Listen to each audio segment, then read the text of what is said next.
Bharatiya Janata party और Samajwadi party की हालत बड़ी खराब नज़र आ रही है। इनके नेताओं का जो मनोबल है, वो लगभग टूट-सा गया है। भारतीय जनता पार्टी के वरिष्ठ नेता गृह मंत्री वर्तमान के श्री अमित शाह जी तो अब स्वीकार भी करने लगे हैं कि बहुजन समाज पार्टी मजबूती के साथ लड़ रही है। जो ये कहते नहीं थकते थे, इनके माध्यम से इनका मीडिया कहते नहीं थकता था कि बहुजन समाज पार्टी तो कहीं लड़ाई में ही नहीं है। इन्होंने एक्सेप्ट कर लिया है और चौथे चरण तक बहुजन समाज पार्टी कहीं भी पीछे नज़र नहीं आ रही है। लगातार हर एक कॉन्स्टिट्यूएंसी पे बहुजन समाज पार्टी की ही टक्कर, त्रिकोणीय जो संघर्ष पूरे उत्तर प्रदेश में देखने को मिल रहा है, 1 टू 1 लगातार कहीं भारतीय जनता पार्टी के साथ बीएसपी की संघर्ष है, तो कहीं समाजवादी पार्टी के साथ। इस त्रिकोणीय संघर्ष में वोटों का जो डिवीजन है, वो समाजवादी पार्टी और भारतीय जनता पार्टी के बीच हो रहा है और बहुजन समाज पार्टी के वोटों का डिवीजन कहीं नहीं हो रहा है।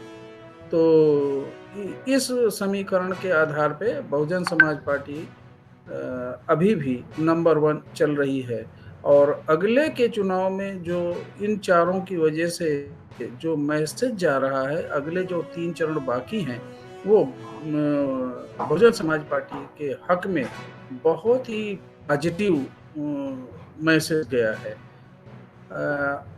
बहन मायावती जी का जो बॉडी लैंग्वेज है, जो वोट डालने के बाद जिस तरह से उन्होंने भारतीय जनता पार्टी और समाजवादी पार्टी के नेताओं पे कटाक्ष किया है, करारा जवाब दिया है, उससे उनका बॉडी दिख रहा है।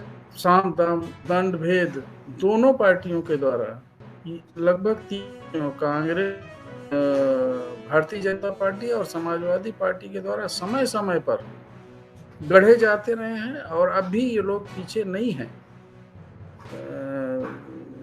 बीजेपी का थोड़ा सा सच्चाई को स्वीकार करना लोगों के लिए ये आलोचना का विषय बन रहा है कि भारतीय जनता पार्टी और बहुजन समाजवादी पार्टी के बीच में एक समझौता हो गया है। बहन कुमारी मायावती जी ने स्पष्ट किया है, कोई बी टीम नहीं है, कोई समझौता नहीं है, इससे हम समझौता बिल्कुल नहीं करेंगे। हम भारतीय जो बहुजन समाज पार्टी है, वो उत्तर प्रदेश के 403 विधानसभाओं में चुनाव लड़ रही है। ये कॉन्फिडेंस लेवल प्रारंभ से ही था।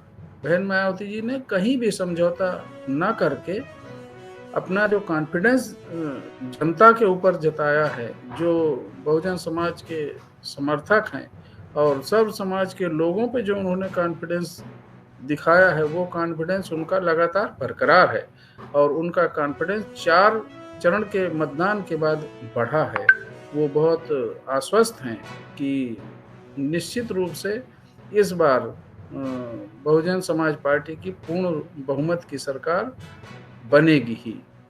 तो साथियों, जिस तरह से बहुजन समाज पार्टी के कार्यकर्ताओं का, उनके नेताओं का, उनके बहन मायावती जी का जो कॉन्फिडेंस लेवल बढ़ा है, उसी प्रकार से जनता में भी ये कॉन्फिडेंस लेवल बढ़ता जा रहा है कि वर्तमान में जो भारतीय जनता पार्टी का कुशासन है, जो उसका अन्याय अत्याचार है, जो विकास का मुद्दा है, जो महंगाई का मुद्दा है, जो बेरोजगारी का मुद्दा है, इस समस्या को, इन तमाम समस्याओं को बहुजन समाज पार्टी की नेता बहन कुमारी मायावती जी ही सुलझा सकती हैं। इस पूरे प्रदेश में जो कानून व्यवस्था की स्थिति है, उससे बहन कुमारी मायावती जी ही निपट सकती हैं। तो ये जो कॉन्फिडेंस लेवल जनता में भी बढ़ता जा रहा है, जैसे जैसे चुनाव आगे के चरणों में होता जा रहा है। तो साथियों, मेरा आप सबसे निवेदन है कि इस कॉन्फिडेंस को बिल्कुल लूज़ ना होने दें और बहुजन समाज पार्टी के पक्ष में जहाँ भी जिसकी लोगों की जहाँ भी पकड़ है, जहाँ भी लोगों की जान पहचान है, सब लोगों पे ये कॉन्फिडेंस बढ़ाते रहें। सोशल मीडिया के माध्यम से भी तमाम यूट्यूब चैनल, तमाम सोशल मीडिया के जो जागरूक साथी लोग हैं, जो कार्यकर्ता हैं, जो बहुजन मूवमेंट से जुड़े हुए हैं, वो भी सब अपने प्रयास में लगातार प्रयासरत हैं और उसका फ़ायदा मिल रहा है बहुजन समाज पार्टी को और लोगों में कॉन्फिडेंस बढ़ रहा है। तो साथियों, बस 3 चरण के चुनाव बाकी हैं और ये तीनों चरण भी बहुजन समाज पार्टी के लिए बहुत ही लाजवाब हैं, बहुत फ़ायदेमंद हैं। प्रयाग से लेके ये पूरी बेल्ट, चाहे वो आजमगढ़ तक, गोरखपुर तक, बहुजन समाज पार्टी के प्रत्याशी बड़ी मजबूती के साथ लड़ रहे हैं और वो सफल होते भी दिख रहे हैं और इस आधार पे ये कहना बिल्कुल उचित है कि बहुजन समाज पार्टी की सरकार, पूर्ण बहुमत की सरकार 10 मार्च के बाद निश्चित है कि बनती नजर आ रही है। साथियों, इन्हीं शब्दों के साथ जय भीम, नमो बुद्धाय, नमस्कार।